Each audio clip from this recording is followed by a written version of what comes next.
Amen. La paix soit sur vous.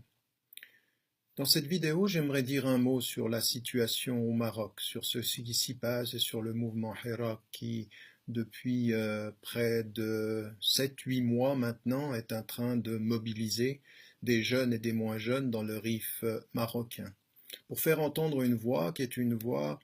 qui a des exigences à la fois sociales, politiques et culturelles, et qui sont importantes, et qu'il faut entendre, et qu'il faut aussi, par rapport à la stabilité qui fut celle du Maroc jusqu'à maintenant, quand on voit le désastre de ce qui se passe au Moyen-Orient, on a un pays ici qui a gardé une certaine stabilité, qui a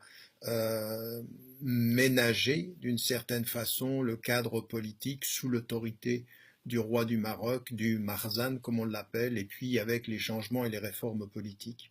Il reste que. Il reste qu'aujourd'hui, au cœur du Maroc, il y a des voix qui se font entendre, une mobilisation populaire qui dit un certain nombre de choses qu'il faut entendre et dont on ne pourra pas simplement faire en sorte d'éteindre la voix ou de ne pas entendre des revendications qui sont légitimes pour l'avenir du pays.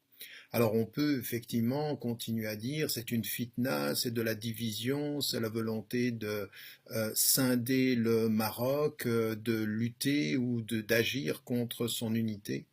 Il n'en est rien en fait, et si on entend les voix qui sont les voix qu'on entend sur le terrain, les activistes, ceux qui portent une parole, ils demandent d'une certaine façon et ils rappellent une histoire qui veut surtout pas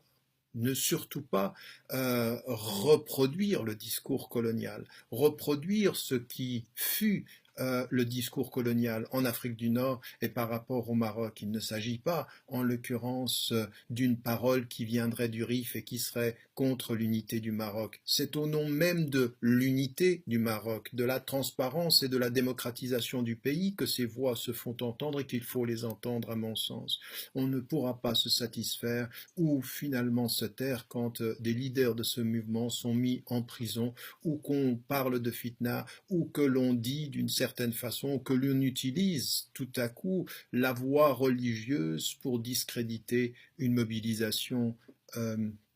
sociale et politique d'une certaine façon, clairement politique surtout, et de faire en sorte de ne pas entendre ces voix. Alors, ce qu'il faut entendre sur le plan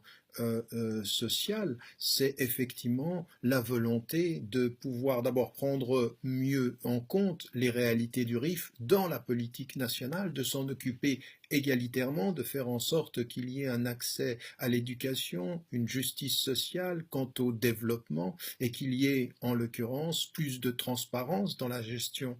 des fonds de l'État. Mais c'est aussi une revendication politique par rapport à la démocratie, et quand on voit ce qui se passe, ou par exemple la participation aux dernières élections législatives, on atteint des taux mais qui sont ahurissants. Quand on est à moins de 30%, on se pose des questions sur la réalité de la transparence démocratique et même de l'intérêt que le peuple peut avoir à la question sociale et politique. Et là, il faut s'adresser effectivement avec respect, certes, mais avec clarté aussi aux responsables politiques qui sont aujourd'hui en place, et il faut aller jusqu'au roi, jusqu'au Marzan, jusqu'à ceux qui sont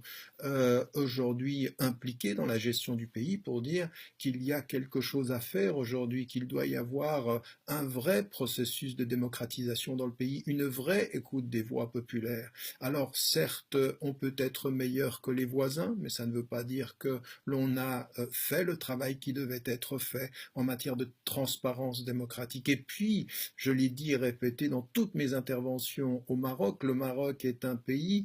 il a plusieurs langues et le but c'est l'acceptation de la diversité culturelle, que ce soit dans les langues qui ne sont pas que l'arabe et que le français, qui sont l'amazigh de la même façon, mais il ne faut pas entretenir la division des cultures, mais l'unité du projet national. Et pour ceci, il faut écouter les gens qui sont sur le terrain, il faut écouter ce qui se passe à la base. Et cela, c'est aujourd'hui une voie. Et il faut, à mon sens,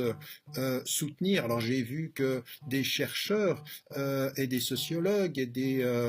chercheurs en sciences humaines, en sciences politiques, ont ensemble mis en évidence combien ce mouvement-là au Maroc pouvait être aussi un projet d'espérance parce qu'il ouvrait des perspectives politiques, il ouvrait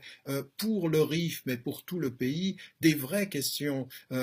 sur le plan social, sur le plan de l'égalité, l'égalité nationale, sur le plan politique, de la transparence et de la démocratisation, et sur le plan culturel, de la diversité de ces cultures qui forment le pays. Il faut l'entendre. Et la répression ne sera pas la solution, l'insulte ne sera pas la solution. Le fait d'utiliser des termes qui donneraient une crédibilité au pouvoir aujourd'hui en parlant de fitna ici ou en parlant de dissension ou de division ou de sortie du religieux et d'utiliser le religieux contre des revendications qui, en fait, du point de vue même des principes de l'éthique religieuse, sont plus justes que fausses, eh bien c'est une erreur. Et donc on en appelle aux autorités politiques et aux plus hautes instances et jusqu'au roi du Maroc à entendre ces voix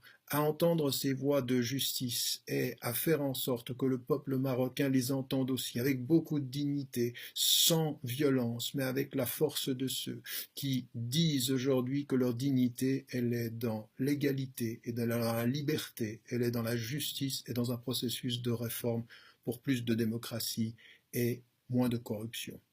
Voilà, c'est une position de principe, elle est importante. Il faut que ces voix soient entendues et ça fait partie de l'avenir du Maroc. Mais quand on parle de l'avenir du Maroc, on parle presque de l'avenir aussi de toute l'Afrique du Nord et de l'Afrique aussi. Que Dieu nous aide. Wallahu a'lam wa ala wa ahkam. La paix soit sur vous. Assalamu alaikum wa rahmatullah.